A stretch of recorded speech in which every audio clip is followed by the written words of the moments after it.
حضرات مومنین السلام علیکم۔ اس وقت آپ کے روبرو حاضر ہوا ہوں ایک مجلس اعزا برائے ایصال ثواب سید محمد منظر ابن سید محمد قیصر مرحوم۔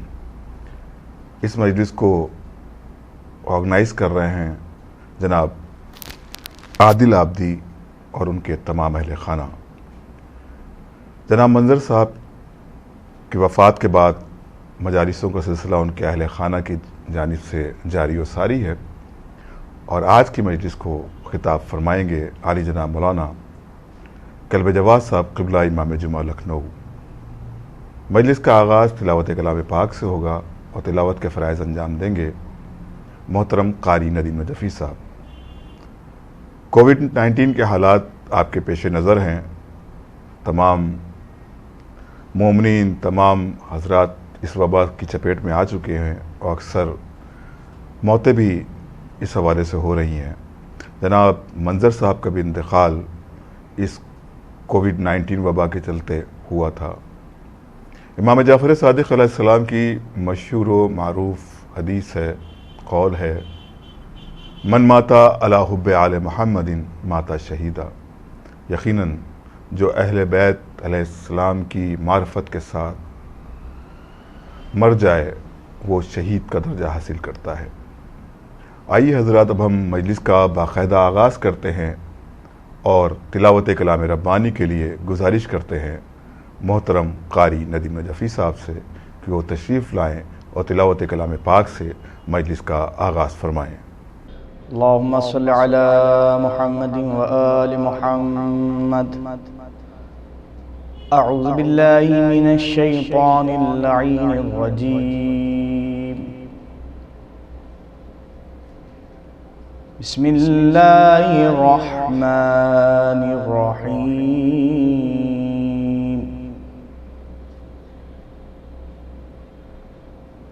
الف لام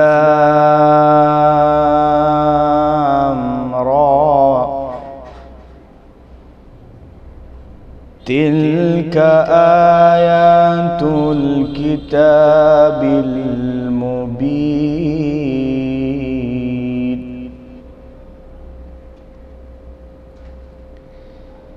انا انزلناه قرآنا عربيا لعلكم تعقلون۔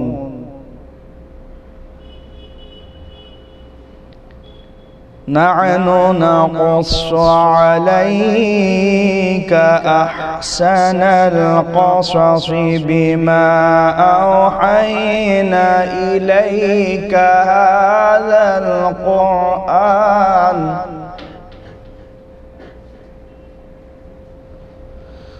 وإن كنت من قبله لمن الغافلين۔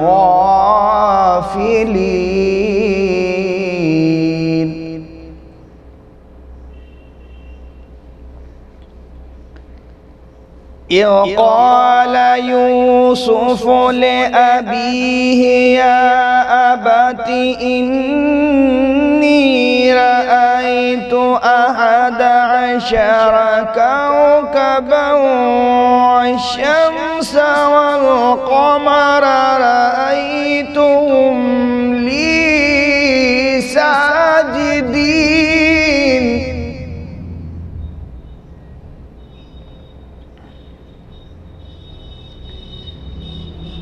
تلك آیات الکتاب المبین۔ انا انزلناه قرآنا عربیا لعلکم تعقلون۔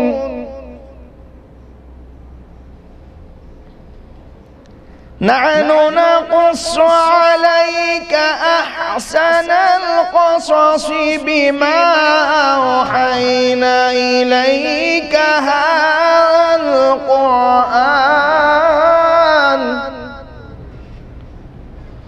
وإن كنت من قبله لمن الغافلين۔ إذ قال يوسف لأبيه يا أبت إني رأيت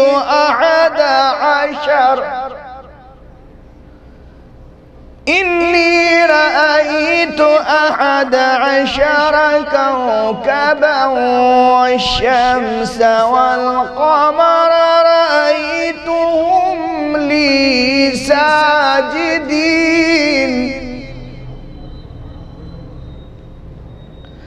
قال يا بني لا تقصص رؤياك على إخوتك فيكيدوا لك كيدا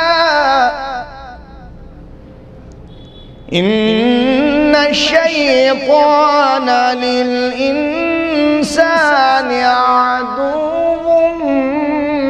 مبين وكذلك يجتبيك ربك ويعلمك من تأويل الأحاديث ويتم نعمته عليك وعلى آل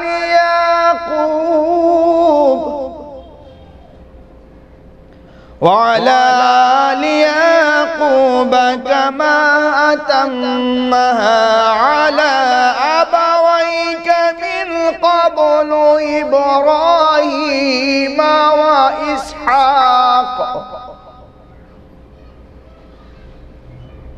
كما أتمها على أبويك من قبل إبراهيم وإسحاق إن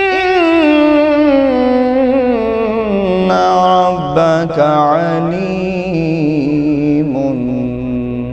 حكيم صدق الله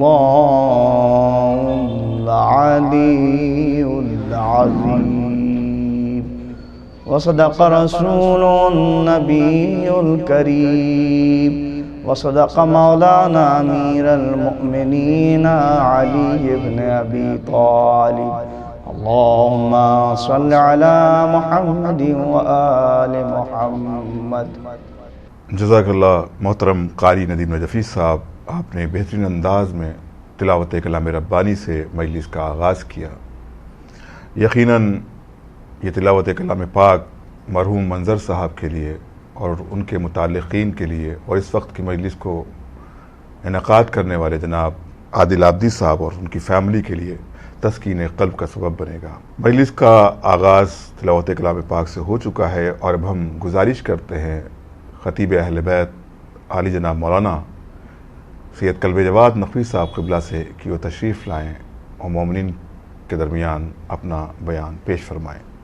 فاتحہ.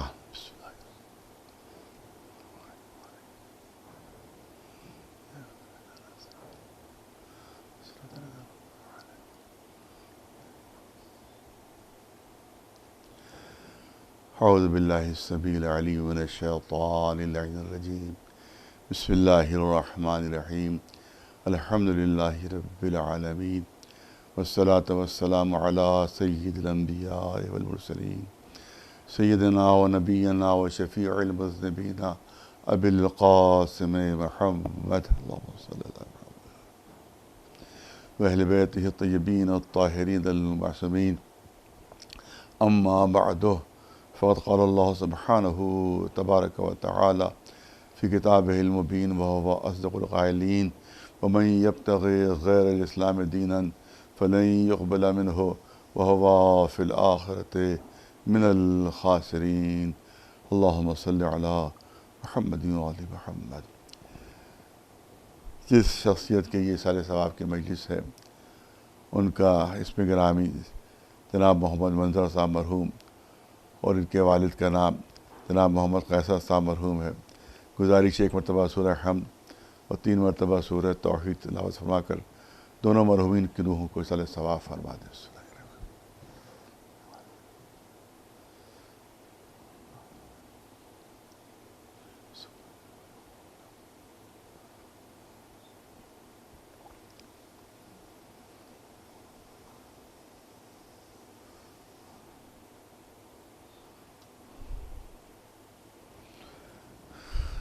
جن مرحوم کے اثار ثواب کی مجلس ہے ان کی شخصیت محتاج تعارف نہیں ہے، اور جو حضرات ان سے واقف ہیں وہ جانتے ہیں کہ مرحوم انتہائی خوش اخلاق تھے. آپ انتہائی اخلاق سے اور بن انصاری سے لوگوں سے ملاقات کرتے تھے، اور اپنے اخلاق کے لیے آپ مشہور تھے. اسلام میں اب کیونکہ تذکرہ آ گیا ہے تو میں عرض کر دوں 2-3 جملے کہ اسلام میں اخلاق کی سب سے زیادہ اہمیت ہے. سب سے زیادہ امپورٹنس اگر کسی صفت کی ہے تو وہ اخلاق کی ہے، اور اسی لیے خود حضور سرور کائنات محمد مصطفیٰ صلی اللہ علیہ وسلم کا ارشاد ہے کہ بعثت لأتمم مکارم الاخلاق، اللہ نے مجھے اس لیے مبعوث کیا ہے تاکہ میں اخلاق کو اس کے درجہ کمال تک پہنچا دوں، لوگوں کے اخلاق کو بلند کروں، میں لوگوں کو اخلاق سکھاؤں. یہ سبب بعثت بتا رہے رسول اللہ کہ میرے بعثت کا سبب یہ ہے کہ میں اخلاق کے درجات کو بلند تر کروں. تو اس کا مطلب ہے کہ اخلاق کی اتنی اہمیت ہے اسلام میں کہ خود رسول اللہ کی بعثت کا سبب جو ہے وہ یہی اخلاق جو ہے اس کو بتایا جا رہا ہے. اور دوسرے مقام پر خود قرآن مجید میں بھی اعلان ہو رہا ہے کہ انکا لعلی خلق عظیم، آپ اے رسول اخلاق کے عظیم درجے پر فائز ہیں، اخلاق کے عظیم درجے پر فائز ہیں.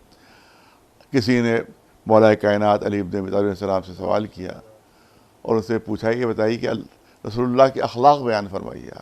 آپ تو آپ سے بہتر کون رسول کے اخلاق اور کا اخلاق کا مرتبہ بیان کر سکتا ہے، آپ تو ان کے آغوش میں پرورش پائے ہیں. تو ان کا جو جواب ہے آج بھی تاریخ میں محفوظ ہے. انہوں نے اس شخص سے سوال کیا یہ بتاؤ کہ دنیا میں جو اللہ نے نعمتیں دی ہیں کیا تم ان کو شمار کر سکتے ہو، کیا ان کو تم گن سکتے ہو؟ اس کا نہیں، اتنی اللہ نے نعمتیں دی ہیں، اتنی اللہ نے نعمتیں دی ہیں کہ میں نہ شمار کر سکتا ہوں، نہ گن سکتا ہوں، نہ اس کا کوئی احساس ہو سکتا ہے. کہا کہ جن نعمتوں کو تم شمار نہیں کر سکتے اس کو قرآن مجید میں اللہ کہہ رہا ہے کہ بتاؤ دنیا قلیل، دنیا کی نعمتیں قلیل ہیں، بہت کم ہیں. تو اب تصور کرو کہ جن کو اللہ قلیل کہہ رہا ہے تم ان کو گن نہیں سکتے، تو جس کو اللہ عظیم کہہ رہا ہو اس کے بارے میں کیا بتا سکتا ہوں؟ کیونکہ اللہ نے رسول اللہ کے اخلاق کو عظیم فرمایا ہے، عظیم، تو اس کی حدیں کون بتا سکتا ہے؟ تو اس سے اندازہ فرمائیے کہ اہل بیت کی خصوصیت جو ہے وہ بھی اخلاق ہے، خاص طور سے ہمارے چوتھے امام زین العابدین علیہ السلام، کیونکہ ان کا زمانے میں تذکرہ ہوتا ہے، لہٰذا ان کے میں چاہتا ہوں 2 جملے ان کے بارے میں عرض کر دیا جائے. بے انتہا بنی امیہ نے ان کو ستایا، بے انتہا تکلیفیں پہنچائی. ایک گورنر تھا بنی امیہ کی جانب سے مدینے میں، وہ مولا کو انتہائی اذیتیں دیتا تھا، انتہائی تکلیفیں پہنچاتا، شدید ترین دشمن تھا مولا کا.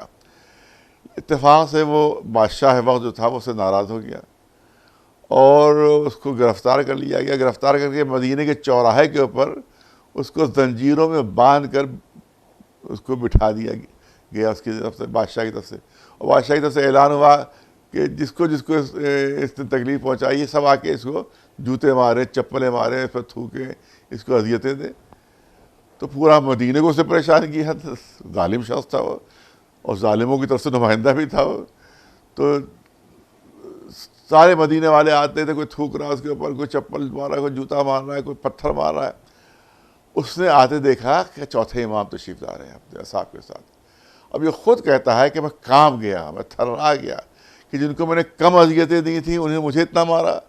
ارے ان کو تو میں نے بہت زیادہ ستایا ہے، میرے اوپر تو بہت زیادہ مظالم کیے ہیں، یہ کیسا اس وقت مجھ سے بدلہ لیں گے، کس طرح سے مجھ سے انتقام لیں گے. ان کے ساتھ ساتھی بھی موجود ہیں اتنے، میرا پتہ نہیں کیا حشر ہونے والا ہے اس وقت. وہ کانپ رہا تھا، تھرا رہا تھا. جب امام قریب آ رہے تھے، امام قریب آئے، انتہائی خندہ پیشانی سے کہا کہ یہ بتاؤ اگر تیری کوئی ضرورت ہے تو میں تیری وہ ضرورت پوری کر دوں، اگر تیرا کوئی قرضہ ہے تو بتا دے میں قرضہ ادا کر دوں، اگر تو سفارش اپنی چاہتا ہے تو میں تیری سفارش کر دوں. یہ سننا تھا، حیران رہ گیا وہ کہ جس کو میں نے اتنی اذیت دی اس کو اتنا اچھا موقع تھا انتقام لینے کا کہ میرے زنجیریں بندھی ہوئی، بادشاہ کی طرف سے اجازت بھی کہ جتنا زیادہ ستا سکتے ہو ستاؤ. اس کا اخلاق اتنا بلند ہے. تب اس نے بے ساختہ اس کے زمان پر آیا کہ اللہ عالم حیث یجعل رسالتہ، اللہ ہی جانتا ہے کہ کس کو عہدے اپنے وہ عطا کرے۔ یہ ہے اہل بیت علیہ السلام کا اخلاق، یہ ہے اہل بیت علیہ السلام کا کردار۔ اور جو صحیح اور سچے ماننے والے ہیں اہل بیت علیہ السلام کے، ان کے کردار بھی بلند ہوتے ہیں، ان کے اخلاق بھی بلند ہوتے ہیں، کہ جیسے ان مرحوم کا کردار دنیا میں مشہور تھا کہ کس طرح سے یہ اخلاق سے پیش آتے تھے، کس طرح سے دشمنوں سے بھی اپنے جو جیسے مخالفت بھی، اگر کسی نے مخالفت بھی کی تو اس سے بھی کبھی بھی نہیں نے بد اخلاقی سے کبھی پیش نہیں، ہمیشہ اخلاقی سے پیش آئے۔ اب چوتھے امام کا تذکرہ تو ایک واقعہ عجیب و غریب واقعہ ہے، سنیے غور سے سنیے کہ کیسے کردار تھے اہل بیت علیہ السلام کے، کہ ہمارا ذہن وہاں تک نہیں پہنچ سکتا، تصور وہاں تک نہیں پہنچ سکتا۔ امام ضرور علیہ السلام سفر کر رہے ہیں، آپ کے خیمے نصب ہیں، ایک شخص بہت پریشان، خاک میں لٹا ہوا وہ شخص، پریشان حال، بالکل تباہ برباد، وہ دروازے پر آتا ہے اور وہاں پر آواز دیتا ہے، مولا باہر نکلتے ہیں، دیکھا ہے کہ ایک شخص بہت پریشان حال ہے، بھوکا ہے، پیاسا ہے۔ جلدی سے امام نے کہا اندر آ جاؤ، جلدی سے اندر آ جاؤ۔ وہ ڈرتے ڈرتے ڈرتے ڈرتے اندر آتا ہے، وہیں پر بے انتہا تھکا ہوا تھا، وہ بستر وہاں بچھا ہوا تھا، وہ بستر پر بیٹھنے لگا۔ امام نے فرمایا نہیں، یہ بستر سخت ہے، کہ میرے لیے میں تیرے لیے آرام دہ بستر بچھا دیتا ہوں۔ آرام دہ بستر اس کے لیے بچھایا، اس کے بعد وہیں پہ پانی رکھا ہوا تو پانی پینا چاہا اس نے۔ امام نے فرمایا کہ نہیں، یہ پانی گرم ہے، تیرے لیے میں ٹھنڈا پانی لاتا ہوں۔ ٹھنڈا پانی لے کر اس کے لیے، اتفاق اس وقت کوئی نوکر کوئی غلام موجود نہیں تھا، امام نے خود اس کے لیے کھانا جو تھا جو گرم کیا، اس کو گرم کر کے اس کے سامنے کھانا لگایا۔ جب وہ اچھی طرح سے پیٹ بھر چکا، اس کا پیاس بجھ چکی اس کی، تو کہا کہ اگر تجھے کوئی خطرہ محسوس ہو رہا ہے تو میں تجھے پناہ دیتا ہوں، تو یہیں پناہ حاصل کر لے۔ اور اس نے کہا کہ فرزند رسول، شاید آپ نے مجھے پہچانا نہیں۔ سنیے اور غور سے سنیے، فرزند رسول، شاید آپ نے مجھے پہچانا نہیں۔ امام یہ سن رہا تھا، تڑپ گئے، ارے تو کیا کہہ رہا ہے؟ تجھے میں پہلی نظر میں پہچان گیا تھا۔ کہا میں کون ہوں یہ تو بتائیے۔ کہ تو میرے بھائی علی اکبر کا قاتل ہے، تیرا نام سنان ابن انس ہے، بعض روایتوں میں حسین ابن نمیر تھا وہ، کہ تو وہ ہے۔ کہا کہ اس کے بعد آپ کا اتنا اچھا سلوک اپنے بھائی کے قاتل کے ساتھ؟ کہا وہ تیرا کردار تھا اور یہ ہم اہل بیت کا کردار ہے۔ ہمارے یہاں اگر دشمن بھی آ جاتا ہے تو ہم دشمن کے ساتھ بھی بد اخلاقی کے برتاؤ نہیں کرتے، ہم یہی برتاؤ کرتے ہیں، یہی ہمارا انداز ہے۔ اس سے آپ اندازہ فرمائیں کتنے بلند کردار کے یہ حامل تھے اور کتنے بلند اخلاق کے حامل تھے ہمارے ائمہ معصومین علیہ السلام۔ تو یہی ساتھ سے آپ دیکھیں مرحوم کے سلسلے میں کہ نمازیں بھی کبھی قضا نہیں ہوئی کوئی نماز آپ کی، جیسے کہ لوگ بتاتے ہیں، اور اسی طرح سے عزاداری میں بھی شغف، یہاں تک کہ اپنے گھر کا نام مرحوم نے حسینی ولا رکھ دیا۔ امام حسین سے اتنی انسیت، اتنی محبت کی، گھر کا نام حسینی ولا، اور وہیں آپ کی نمازیں بھی تھیں، وہیں آپ کی عزاداری بھی تھی۔ صحیح معنوں میں حقیقت یہ ہے کہ صحیح معنوں میں اہل بیت کا شیعہ وہی ہو سکتا ہے کہ جو نمازوں میں بھی کمی نہیں کرتا ہو اور اسی کے ساتھ عزا امام حسین میں بھی کمی نہ کرتا ہو، عزادار بھی ہو، اس کے ساتھ نمازی بھی ہو۔ یہ ہے صحیح شیعہ، یہی حقیقی معنوں میں شیعہ۔ وہ لوگ دھوکہ دیتے ہیں، وہ ذاکرین جو کہتے ہیں صاحب ہم نے عزاداری کر لی، اب ہمیں نماز کی کیا ضرورت ہے؟ نہیں، اس کا بھی بہترین سبق ہمارے چوتھے امام نے دیا ہے۔ چوتھے امام اس شخصیت کا نام ہے کہ جو زین العابدین ہے، عبادت کرنے والوں کی زینت۔ چوتھا امام وہ ہے جو سید الساجدین ہے، سجدہ کرنے والوں کا سردار ہے، اور سید الساجدین وہ ہیں، زین العابدین وہ ہیں کہ جن سے زیادہ کسی نے گریہ نہیں کیا، کسی نے آنسو نہیں بہائے، جو 35 سال اپنے بابا کو رویا ہے، مگر نمازوں میں کوئی کمی نہیں تھی، سجدوں میں کوئی کمی نہیں تھی۔ آپ جہاں جو بھی نعمت ملتی تھی آپ فوراً وہیں پر سجدہ کرنے لگتے تھے۔ کسی نے کہا کہ آقا گھر جا کر سجدہ کر لیجیے گا، آپ یہاں پر سجدہ کیوں کر رہے ہیں؟ تو کیا امام نے فرمایا کیا تم ضمانت دیتے ہو گھر جاتے جاتے زندہ رہوں گا میں؟ تو کہیں یہ شکر کا سجدہ چھوٹ نہ جائے مجھ سے اور اللہ روح نہ قبض کر لی، لہٰذا بس جہاں پر نعمت ملتی ہے وہیں پر میں سجدہ کرتا ہوں۔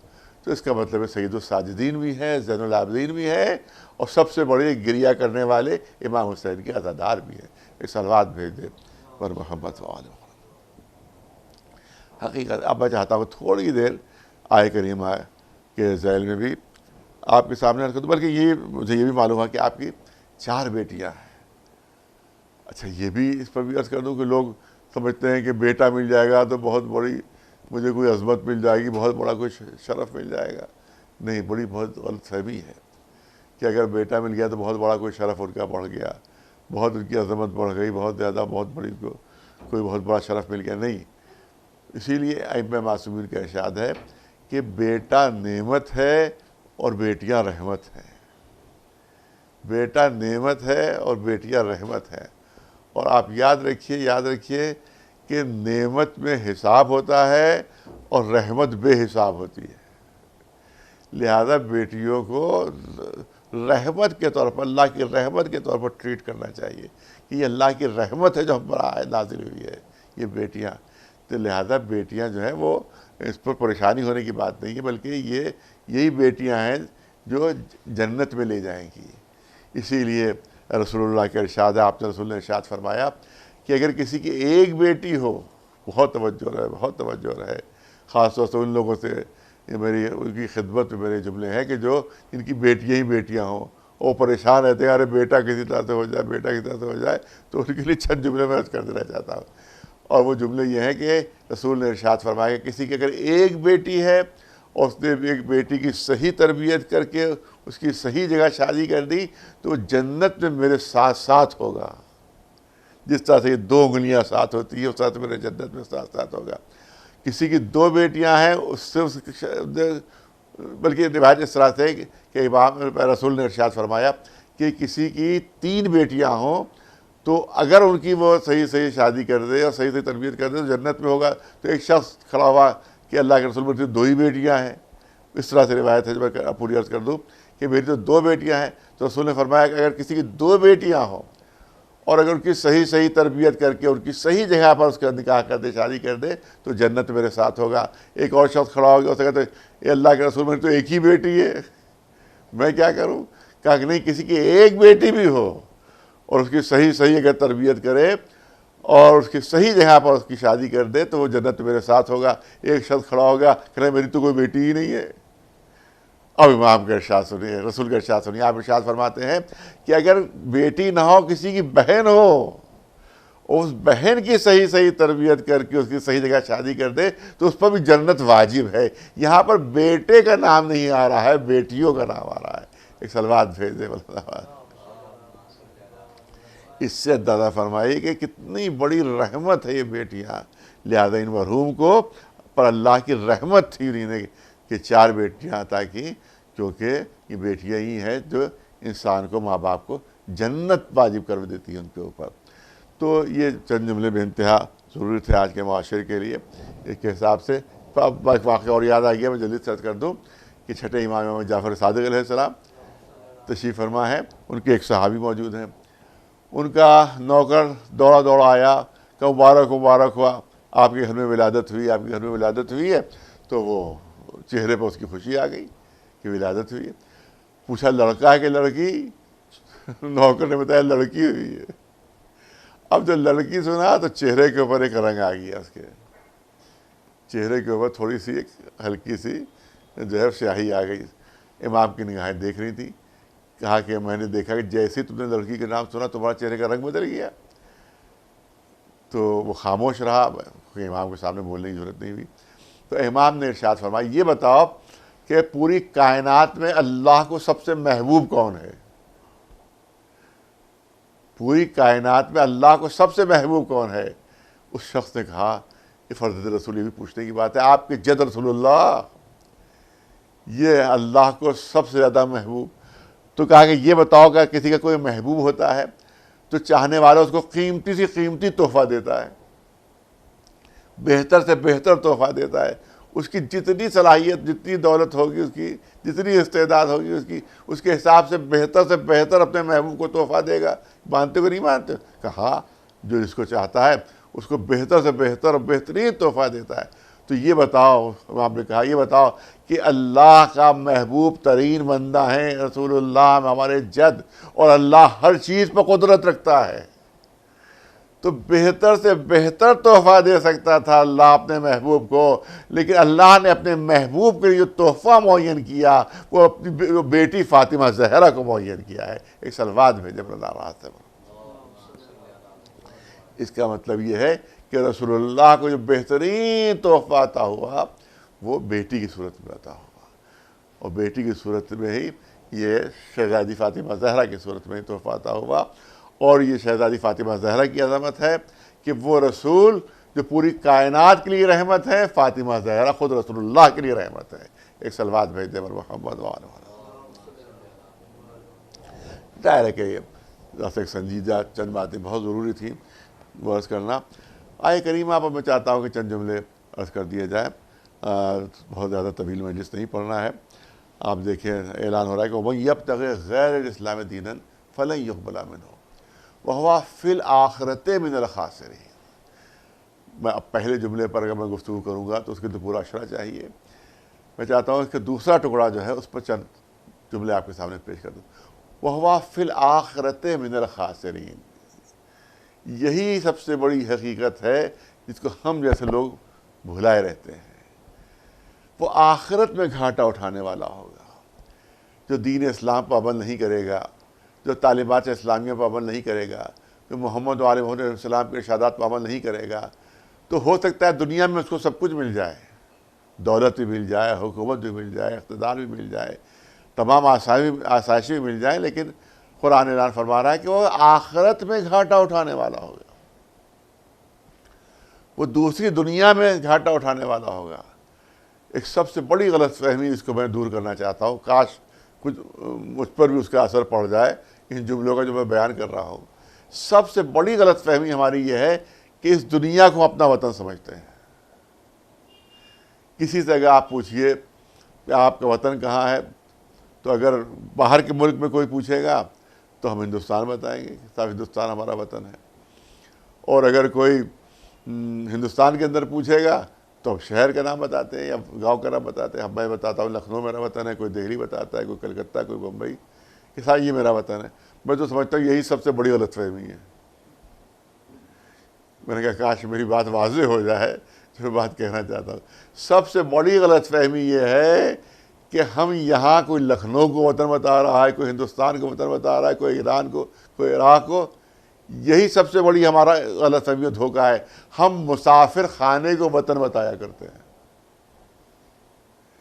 یہ دنیا وطن نہیں ہے، مسافر خانہ ہے، جہاں تھوڑی دیر کے لیے ہمیں بھیج دیا گیا ہے تاکہ ہم وطن کے لیے سامان جمع کر سکیں۔ یہاں وطن ہمارا آخرت ہے، وطن ہمارا مرنے کے بعد ہے، یہ وطن نہیں ہے۔ یہی بہت بڑی غلط فہمی ہے۔ ساری دھوکہ دھڑی، ساری بے ایمانیاں، ساری لوٹ کھسوٹ اس وطن کے لیے، یہاں کے لیے ہوتی ہے جس کو ہم اپنا وطن سمجھ رہے ہیں۔ نہیں، یہ وطن نہیں ہے، بلکہ آخرت ہمارا وطن ہے۔ یہاں سامان وہ چیزیں جمع کرنے آپ کو بھیجا گیا ہے کہ جو ہمارے وطن میں کام آئے۔ اب میں ایک واقعہ جلدی سے پیش کر دوں کیونکہ بہت زیادہ وقت نہیں لینا ہے، مجھے باہر بہت کم جانا ہوتا ہے۔ کئی برس پہلے کی بات ہے، 15-20 سال پہلے کی بات ہے کہ میں دبئی گیا تھا مجلسیں پڑھنے کے لیے، بہت پہلے کی بات ہے۔ اچھا، جب کوئی جائے تو لوگ ملنے آ جاتے ہیں صاحب، اور ملاقات کرنے کے لیے، خاص طور سے لکھنؤ کے لوگ وہاں ملنے آئے مجھ سے، بہت سے لوگ ملاقات ہوئی۔ ایک صاحب لکھنؤ سے ملنے آئے، جیسے بات چیت ہوتی ہے، گفتگو ہوتی ہے، اسی طرح سے میں نے بھی ان سے گفتگو شروع کی۔ ارے بھائی آپ کہاں کے رہنے والے ہیں؟ ارے صاحب آپ ہی کے شہر کا رہنے والا ہوں، لکھنؤ کا رہنے والا ہوں۔ پھر بات چیت میں یہ ہوا کہ صاحب کیا کام کرتے ہیں؟ صاحب فلاں، کہا صاحب پڑھا لکھا میں ہو نہیں ہوں۔ بیچارے نے خود ہی اقرار کیا کہ میں پڑھا لکھا نہیں ہوں، یہاں مزدوری کرتا ہوں۔ اچھا خیر، آپ مزدوری کرتے ہیں، خیر کوئی بڑی بری بات نہیں ہے۔ یہ بتائیے کتنا آپ کما لیتے ہوں گے؟ انہیں ایک رقم بتائی کہ بھائی اتنا رقم مجھے مل جاتی ہے۔ یوں ہی بات چیت میں تذکرہ نکلا کہ اس رقم کو کرتے کیا ہے، کس طرح سے آپ صرف کرتے ہیں۔ تو اب اس کے جملے سن لیجیے، کاش اس کا اثر خود مجھ پر ہو جائے۔ جو اس جاہل مزدور نے جو جملے کہے ہیں، کاش اس کا اثر خود مجھ پر ہو جائے۔ اس جاہل مزدور نے کہا کہ صاحب مسئلہ یہ ہے کہ میں صرف ضرورت بھر کا یہاں رکھتا ہوں، دبئی میں بات کر رہا تھا وہ، کہ صرف ضرورت بھر کا یہاں پر رکھتا ہوں، جو ضرورت سے زیادہ ہوتا ہے فوراً وطن بھجوا دیتا ہوں، جو بھی ضرورت سے زیادہ ہوتا ہے فوراً وطن بھجوا دیتا ہوں۔ میں نے کہا آپ یہ کیوں کرتے ہیں؟ کہا صاحب یہاں کی حکومت کا کوئی بھروسہ نہیں، کبھی راہ چلتے پکڑ لیا جاؤں کہ جاؤ چلو اپنے وطن واپس جاؤ، تم کام نہیں کر سکتے، تو اگر میں نے یہی جمع کر لیا تو ایک دم سے اگر بھیج دیا گیا تو سارا اثاثہ یہیں رہ جائے گا۔ لہذا عقل مندی کا تقاضا یہ ہے کہ جو ضرورت سے زیادہ ہو اس کو وطن بھجوا دو، تاکہ اگر کبھی بھیج دیا گیا وطن تو وطن میں اپنا سرمایہ محفوظ ملے، اپنا سرمایہ محفوظ ملے۔ یہ دنیا ہمارا وطن نہیں ہے، آخرت ہمارا وطن یہ ہے۔ اب سمجھداری کا تقاضا یہ ہے کہ کوئی بھروسہ نہیں کہ کب یہاں کا ہو جائے، کب ملک الموت لینے آ جائیں اور زبردستی ہم کو کھینچ کے لے چلیں کہ چلو وطن چلو، تو اگر سب یہاں جمع کر لیا تو سب یہیں دھرا رہ جائے گا۔ لہذا عقل مندی کا تقاضا یہ ہے کہ پہلے سے وطن بھجوا دو تاکہ وہاں سرمایہ محفوظ مل جائے۔ ایک صلوات بھیج دیں بر محمد و آل محمد۔ اب اسی کے اوپر ایک دلچسپ واقعہ اور بھی ہے، وہ بھی پیش کر دوں کہ بہلول دانا بہت ہی مشہور شخصیت، تاریخ کی بہت مشہور شخصیت، اتنے پڑھے لکھے تھے، اتنے یہ قابل تھے کہ ہارون رشید کہ جس کا ملک اس وقت جو ہندوستان ہے اس سے 3 گنا زیادہ بڑا تھا اس کا ملک، اس کی سلطنت آج کے ہندوستان سے 3 گنا زیادہ بڑی تھی۔ تصور کیجئے کہ کتنا بڑا ملک تھا وہ، کتنا بڑا وہ بادشاہ تھا، اور اس نے ان کو چیف جسٹس کے عہدے کے لیے منتخب کیا۔ بہلول کو سن لیں، ہمارے بچے جو سن رہے ہیں وہ بچے سن لیں، جوان سن لیں کہ بہلول جو شخصیت جن کے واقعات مشہور ہیں، ان کو ہارون رشید نے چیف جسٹس کے عہدے کے لیے منتخب کیا۔ اتنے پڑھے لکھے، اتنے قابل تھے، اتنے قابل۔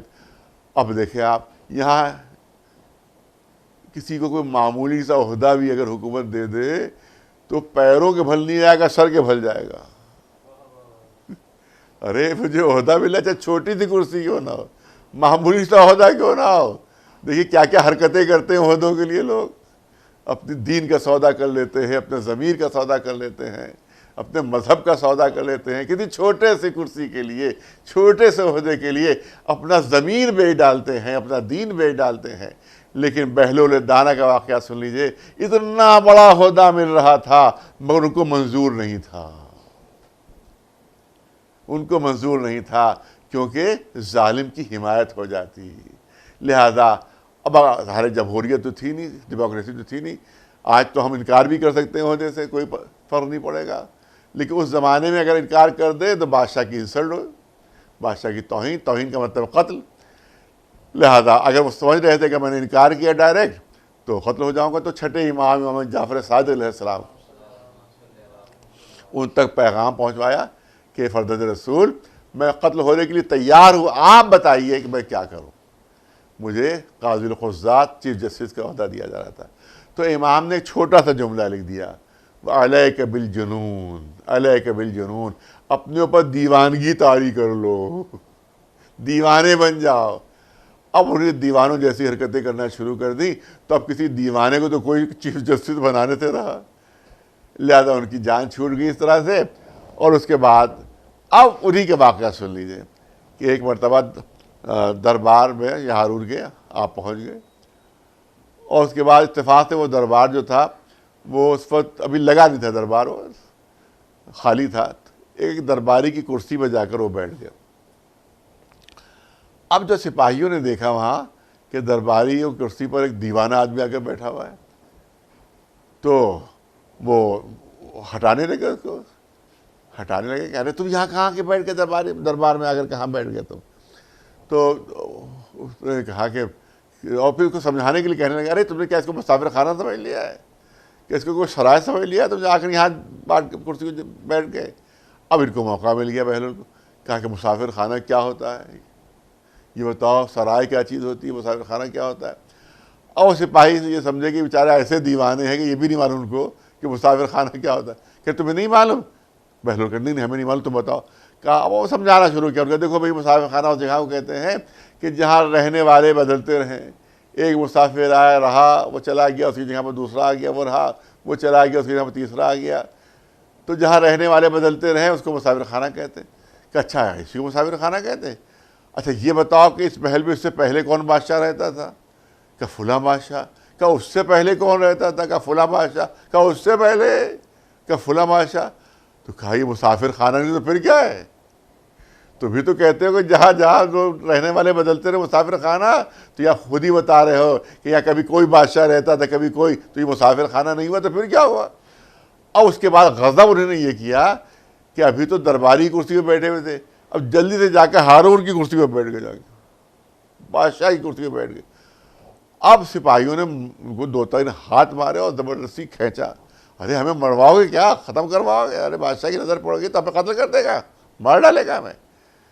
اب انہیں رونا شروع کیا, چیخ چیخ کر رو رہے ہیں, دھاڑے مار مار کر رو رہے ہیں. اب ہارون آ گیا.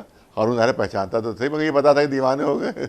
ارے بھائی تم لوگوں نے سپاہیوں سے کہا ارے کیوں, ارے اتنا کیوں رو رہے کہ تم لگتا تم نے بہت مارا ان کو, بیچارے کو بہت تم نے پٹائی کر دی ان کی. تو سپاہیوں نے کہا نہیں سرکار ہم نے زیادہ نہیں مارا, 1 ہی 2 ہاتھ مارے تھے, وہی ایسا رو رہے ہیں کہ جیسے بہت پٹائی ہو گئی ہو. تو اب ہارون نے بھی سمجھانا شروع کیا, ارے بھائی 1 ہی 2 ہاتھ پہ پڑے ہیں تمہارا, اتنا کیوں رو رہے ہو؟ تو انہوں نے کہا میں اپنے اوپر نہیں رو رہا ہوں, میں اپنے اوپر نہیں رو رہا ہوں, میں اس لیے رو رہا ہوں کہ میں تھوڑی دیر بیٹھا اس کرسی پہ میری اتنی پٹائی ہوئی, تو برسوں سے اس کے اوپر بیٹھ رہا ہے, تجھے کتنی پٹائی ہوگی, میں تیرے لیے رو رہا ہوں. ایک سلوات بھیجے. حقیقت یہ ہے کہ دنیا وقتی ہے اور آخرت ہمیشہ کی ہے. اسی لیے آیت کریمہ میں اعلان ہو رہا ہے کہ ہوا فی الآخرۃ من الخاسرین, آخرت میں گھاٹا اٹھانے والا ہوگا. دنیا میں جتنی بھی دولت مل جائے بیکار ہے اگر اس کے بدلے میں آخرت میں گھاٹا ہو رہا ہو. آپ یاد رکھیں کہ فٹ پاتھ پر کیوں نہ رہتا ہو, فاقے سے کیوں نہ ہو, سوکھی روٹی کیوں نہ کھا رہا ہو, لیکن اس کے بدلے میں اگر آخرت میں مل رہا ہے تو یہاں کے فاقے گوارا کر لینا چاہیے آخرت کی نعمتوں کے لیے, کیونکہ یہاں کی مصیبت وقتی ہے اور وہاں کی نعمتیں ہمیشہ کی ہیں. اور اگر یہاں کروڑوں کی نعمت مل رہی ہو اور آخرت میں گھاٹا ہو رہا ہو تو ہم یہاں کی نعمت کو ٹھکرا دیں گے, کیونکہ یہاں کی نعمت وقتی ہے اور وہاں کا گھاٹا ہمیشہ کا ہوگا, وہاں کی سزا ہمیشہ کی ہوگی. اور یہی کربلا والوں نے اختیار کیا. یہی کربلا کا خلاصہ ہے, خلاصہ کربلا. اگر آپ سننا چاہیں تو خلاصہ کربلا, یہ کربلا والوں نے دنیا کو ٹھوکر مار کر آخرت کو اختیار کیا. یہ کربلا کا خلاصہ, اس کا جسٹ اگر بیان کیا جائے تو اس کے علاوہ اور کچھ نہیں نکلے گا. ورنہ کیا نہیں مل جاتا. امام حسین علیہ السلام کو بڑی سے بڑی دولت مل جاتی, بڑی سے بڑی ان کو حکومت مل جاتی, کہیں کے حاکم بنا دیے جاتے. یہی لوگ کہہ رہے تھے کہ آپ کیوں اپنی کو جان کو جوخم میں ڈال رہے ہیں, کیوں خطرے میں ڈال رہے ہیں, آپ شہید ہو جائیں گے, آپ قتل ہو جائیں گے. اپنے لوگ کہتے ہیں کہ لوگوں نے اتنا سمجھایا حسین کو, حسین نہیں مانے. اگر بات مان لیتے تو جان بچ جاتی, بات مان لیتے تو شہید نہ ہوتے, بات مان لیتے تو پیاسے نہ رہتے. تو میں صرف اتنا عرض کرنا چاہتا ہوں ایسے لوگوں سے کہ مجھے صرف اتنا بتا دیجئے کہ جو حسین کو کربلا جانے سے روک رہے تھے وہ کیا بچانا چاہتے تھے, اور حسین جو کربلا جا رہے تھے وہ کیا بچانا چاہتے تھے. جو حسین کو روک رہے تھے وہ حسین کی جان بچانا چاہتے تھے, اور حسین جو کربلا جا رہے تھے تو حسین اسلام بچانا چاہتے تھے, اپنی جان دے کر اسلام بچانا چاہتے تھے. یہی وجہ ہے کہ جو کچھ تھا سب لٹا دیا اسلام کو حفاظت میں, اسلام کو بچانے کے لیے سب کچھ لٹا دیا. جو دامن حسین میں تھا سب اللہ کے راہ میں دے دیا. بس 2-3 جملے میں صاحب کے آپ کی خدمت میں عرض کرنا چاہتا ہوں. ایک مرد مومن کے سارے ثواب کی مجلس ہے, ایک امام حسین کے عزادار کے سارے ثواب کی مجلس ہے, ایک حسین کے چاہنے والے کے یہ سارے ثواب کی مجلس ہے. چند جملے 2-3 جملے میں صاحب کے. جب مدینے سے چلے تھے امام حسین تو کیا جملے تھے؟ آپ کے جملے تاریخ میں محفوظ ہیں.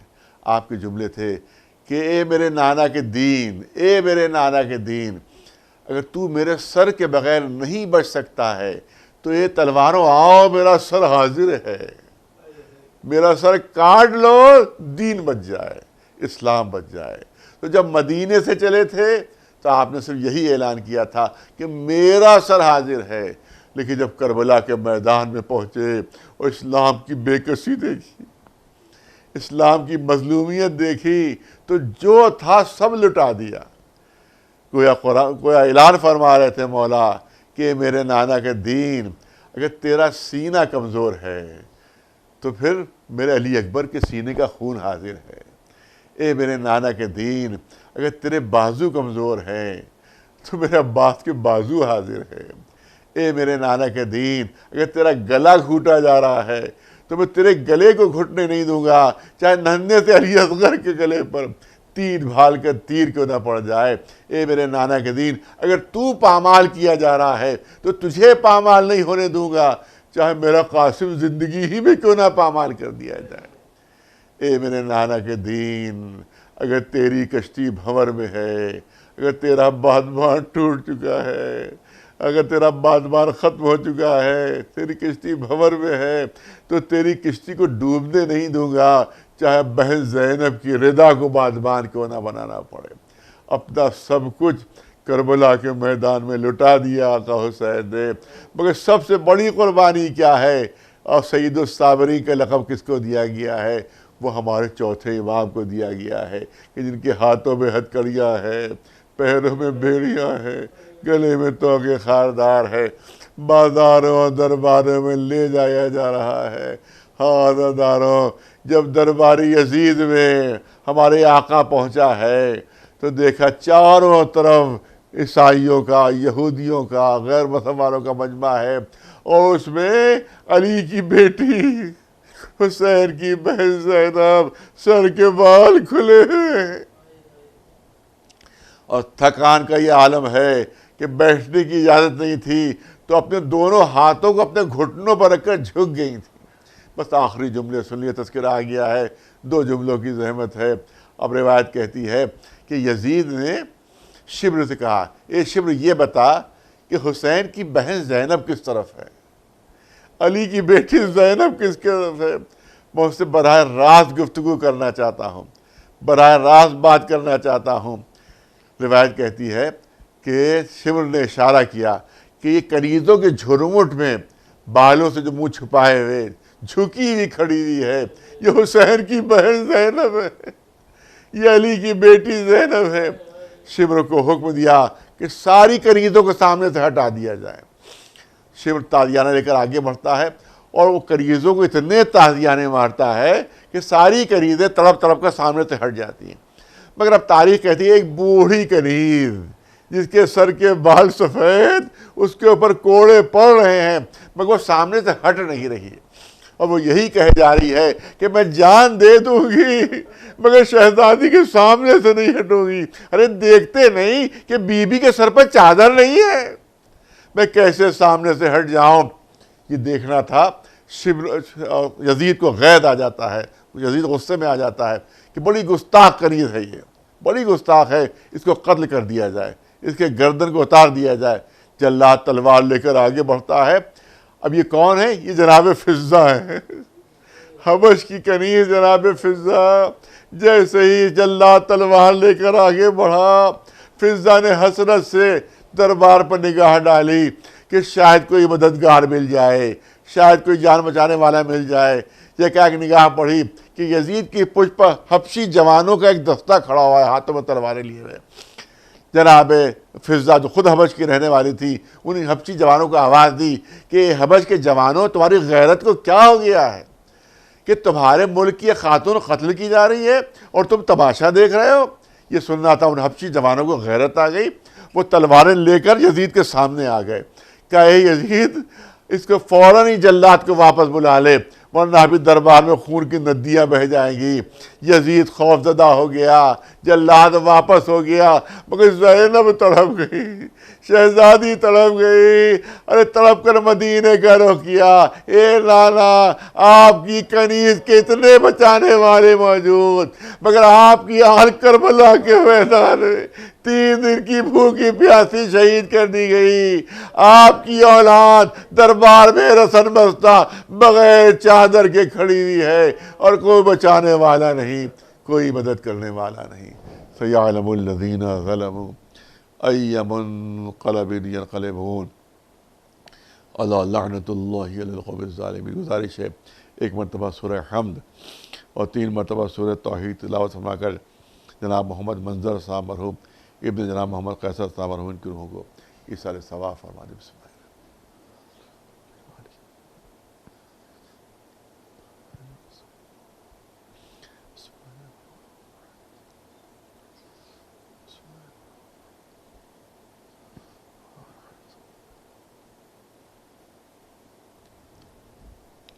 جزاک اللہ محترم مولانا کلب جواد نقوی صاحب، آپ نے بہترین بیان سامعین کے درمیان پیش کیا۔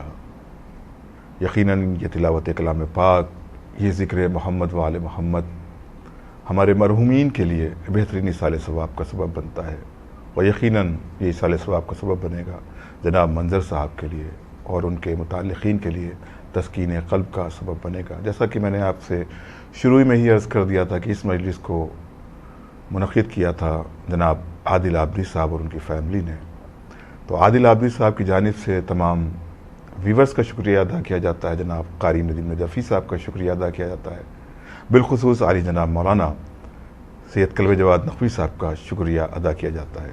حضرات، آپ سے پھر ملاقات ہوگی کسی نئے پروگرام کے حوالے سے، کسی نئی مجلس کے حوالے سے۔ جب تک کے لیے دیے اجازت، خدا حافظ والسلام۔